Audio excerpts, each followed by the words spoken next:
Hello, അമ്മ മനസ്സിൻ്റെ പുതിയൊരു എപ്പിസോഡിലേക്ക് എല്ലാവർക്കും സ്വാഗതം. ചാനൽ ആദ്യമായിട്ട് കാണുന്നവരാണെങ്കിൽ ഒന്ന് സബ്സ്ക്രൈബ് ചെയ്തിട്ട് ലൈക്ക് ചെയ്യണേ. അപ്പോൾ മഹേന്ദ്രനും ലക്ഷ്മിയും സിദ്ധാർത്ഥും അതുപോലെ ചന്ദ്രികയും ചേർന്നിട്ട് വലിയൊരു അഡ്വക്കേറ്റിനെ കാണാൻ പോയിരിക്കുകയാണ്. ആ സമയത്ത് അദ്ദേഹം മഹേന്ദ്രനോടുള്ള ബഹുമാനത്തോടെ തന്നെ അദ്ദേഹത്തെ വേഗം അകത്തേക്ക് ക്ഷണിക്കുന്നുണ്ട്. എന്നിട്ട് ചോദിക്കുന്നുണ്ട്, എന്തെങ്കിലും പ്രശ്നം ഉണ്ടായിട്ടാണോ ഇപ്പം എന്നെ കാണാൻ വന്നതെന്ന്. അപ്പോൾ മഹേന്ദ്രൻ സങ്കടത്തോടെ പറയാണ്, അതെ, ഒരു പ്രശ്നമുണ്ട്. എന്താ കാര്യം? എൻ്റെ വളർത്തുമകളായിട്ടുള്ള മേഘ ലക്ഷ്മിയെ ചതിച്ചിട്ട് ഞങ്ങളുടെ സ്വത്തുക്കൾ മുഴുവൻ എഴുതി വാങ്ങി.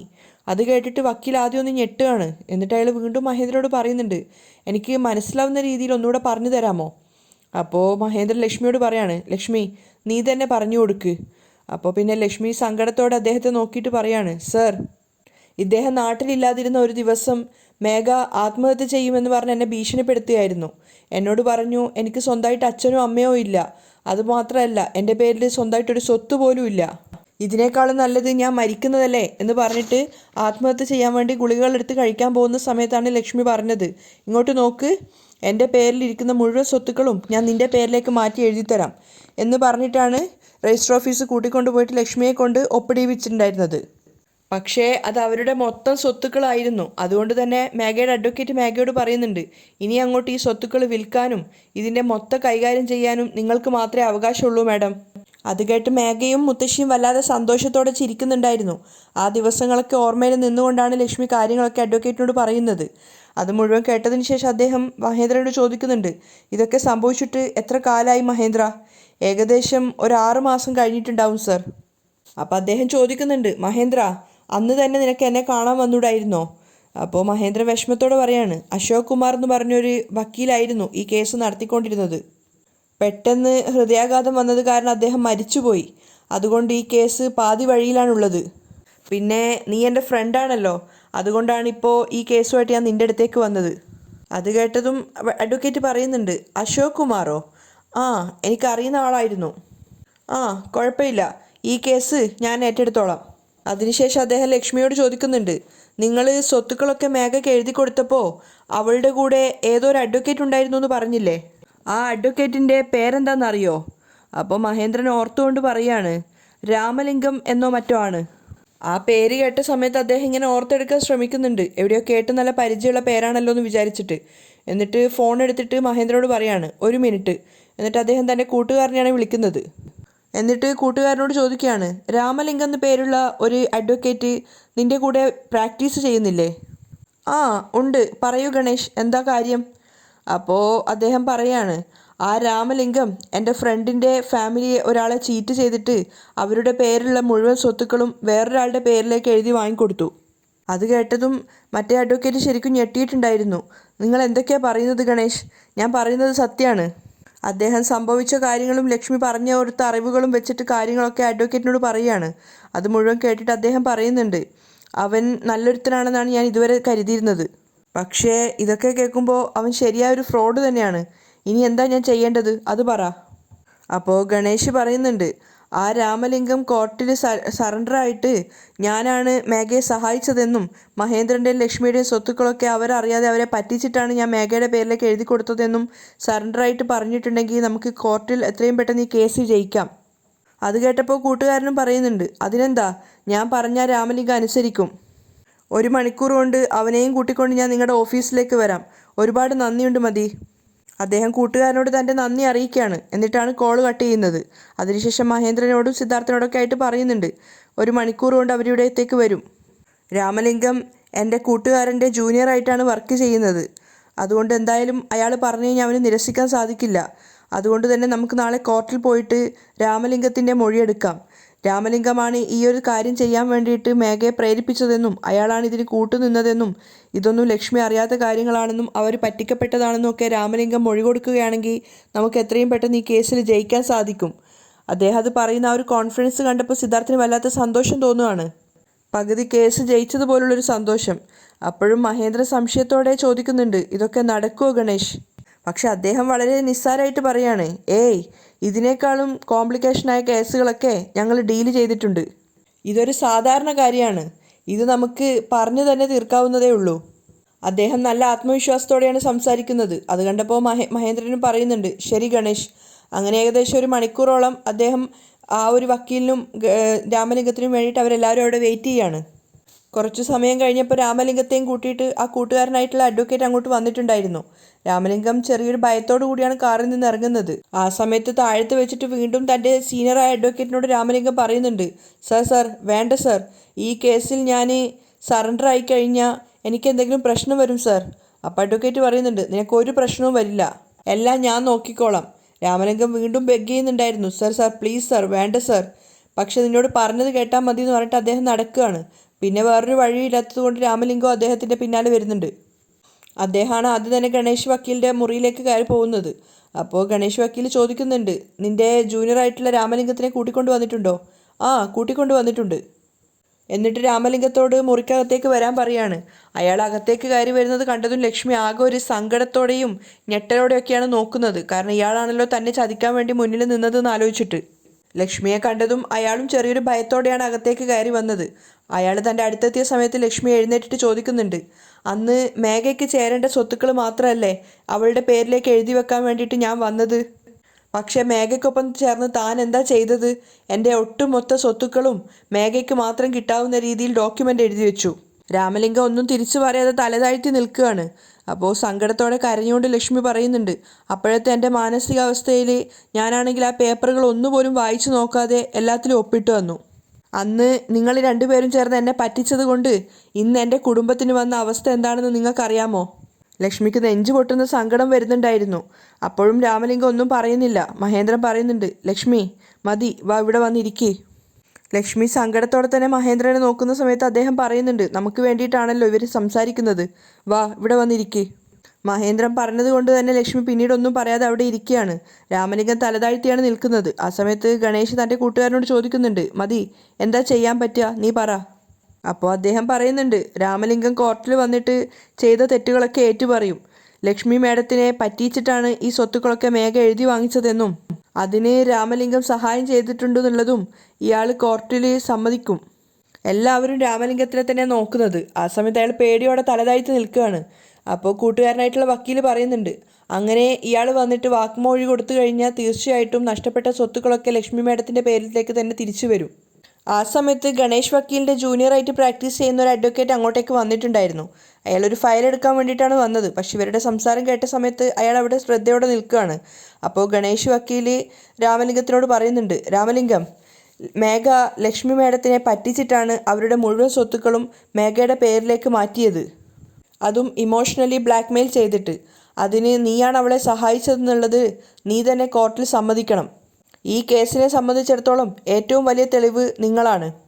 തൻ്റെ സീനിയറായ അഡ്വക്കേറ്റിനോടുള്ള ആ ഒരു ഭയഭക്തി ബഹുമാനത്തോടെ തന്നെ രാമലിംഗം പറയുന്നുണ്ട്, ശരി സർ, ഞാൻ കോടതിയിൽ അങ്ങനെ മൊഴി കൊടുത്തോളാം. എന്തോ പണത്തിനോടുള്ളൊരു അത്യാവശ്യം കാരണമാണ് ഞാൻ ഇങ്ങനെ ഒരു തെറ്റ് ചെയ്തത്. ദയവ് ചെയ്ത് നിങ്ങളെല്ലാവരും എന്നോട് ക്ഷമിക്കണം. അയാളൊരു കുറ്റബോധത്തോടെ എന്ന പോലെ പറയുകയാണ്. അപ്പോൾ ഗണേഷ് വക്കീൽ പറയുന്നുണ്ട്, നീ ഒന്നുകൊണ്ടും ഭയപ്പെടേണ്ട, കോർട്ടിൽ ഞങ്ങൾ പറഞ്ഞതുപോലെ നീ മൊഴി കൊടുത്താൽ മതി, നിൻ്റെ കാര്യങ്ങളൊക്കെ ഞങ്ങൾ നോക്കിക്കോളാം. മേഘ തന്നെ എന്തെങ്കിലും ചെയ്യുമെന്നുള്ള ഭയം അയാൾക്കുണ്ടായിരുന്നെങ്കിലും തൻ്റെ സീനിയേഴ്സ് പറഞ്ഞതുകൊണ്ട് അയാളത് അനുസരിക്കുകയാണ്. അതിനുശേഷം ഗണേഷ് വക്കീൽ മഹേന്ദ്രനോട് പറയുന്നുണ്ട്, മഹേന്ദ്ര, നാളത്തെയോടെ നിൻ്റെ കേസിൻ്റെ എല്ലാ വിധിയും തീരുമാനമാവും. നഷ്ടപ്പെട്ട സ്വത്തുക്കളൊക്കെ തിരിച്ച് നിങ്ങൾക്ക് തന്നെ കിട്ടും. നിങ്ങളെല്ലാവരും ധൈര്യത്തോടെ വീട്ടിലേക്ക് പോയിക്കോളൂ. ഒരുപാട് നന്ദിയുണ്ട് ഗണേഷ്. മഹേന്ദ്രൻ തൻ്റെ നന്ദി സൂചിപ്പിക്കുകയാണ്. അതിനുശേഷം ലക്ഷ്മി രാമലിംഗത്തോട് പറയുന്നുണ്ട്, അറിഞ്ഞോ അറിയാതെയോ നിങ്ങളൊരു തെറ്റ് ചെയ്തു. നിങ്ങൾ ചെയ്ത തെറ്റിന് നാളെ കോടതിയിൽ വന്നിട്ട് സത്യസന്ധമായി സംഭവിച്ച കാര്യങ്ങളൊക്കെ ജഡ്ജിക്ക് മുന്നിൽ അവതരിപ്പിക്കേ. രാമലിംഗം പറയുന്നുണ്ട്, ശരി മാഡം, ഞാൻ അങ്ങനെ ചെയ്തോളാം.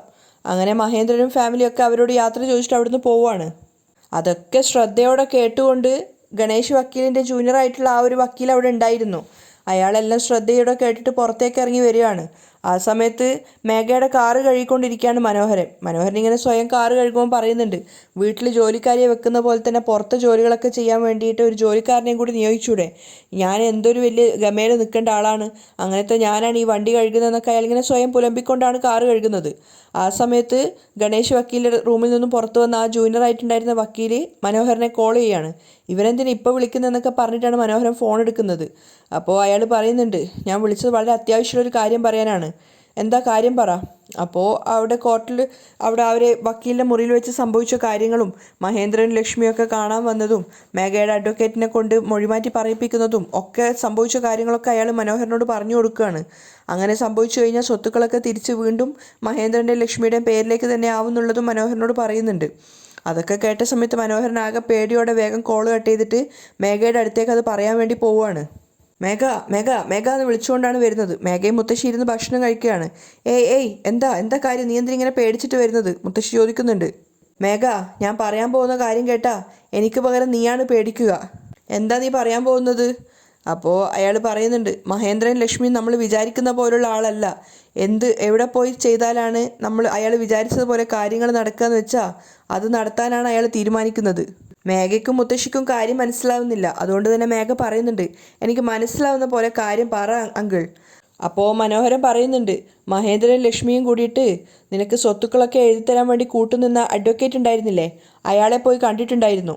അത് കേട്ടതും മേഘ ചെറുതായിട്ടൊന്ന് പതറുകയാണ്.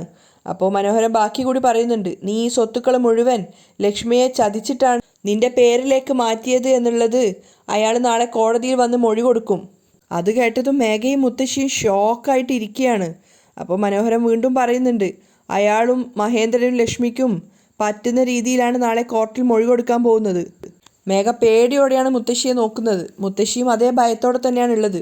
അപ്പം മനോഹരൻ പറഞ്ഞു കൊടുക്കുകയാണ്, മേഘ, അയാൾ അതുപോലെ ചെയ്തു കഴിഞ്ഞാൽ ഇതുവരെ നിന്റെ പേരിലുണ്ടായിരുന്ന ഈ സ്വത്തുക്കൾ മുഴുവൻ വീണ്ടും തിരിച്ച് ലക്ഷ്മിയുടെ പേരിലേക്ക് തന്നെ മാറും.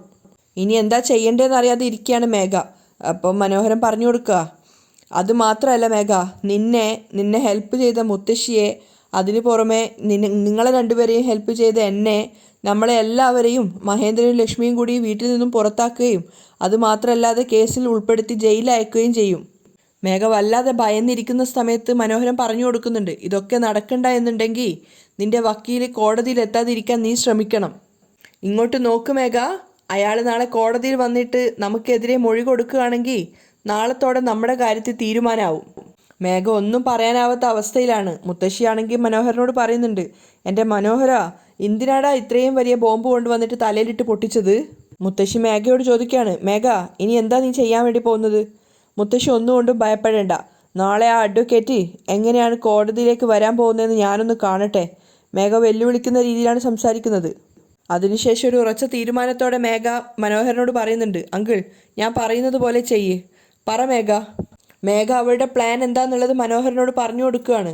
എല്ലാം കേട്ടതിന് ശേഷം മനോഹരനും പറയുന്നുണ്ട്, ശരി മേഘ, നീ പറഞ്ഞതുപോലെ ഞാൻ ചെയ്തോളാം. എന്നിട്ട് അയാൾ അവിടുന്ന് ഇറങ്ങിപ്പോവുകയാണ്.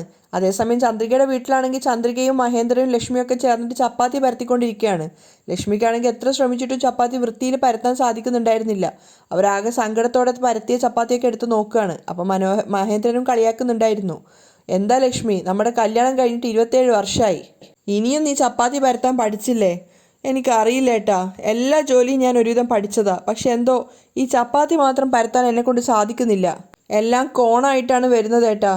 അത് കേട്ട് ചന്ദ്രിക പറയുന്നുണ്ട്, അതിനൊരു ഐഡിയ ഉണ്ട് അമ്മ, ഞാൻ അമ്മയ്ക്ക് പറഞ്ഞു തരാം എന്ന് പറഞ്ഞിട്ട് ചന്ദ്രിക അവൾ പരത്തുന്ന രീതി അമ്മയ്ക്ക് പറഞ്ഞു കൊടുക്കുകയാണ്.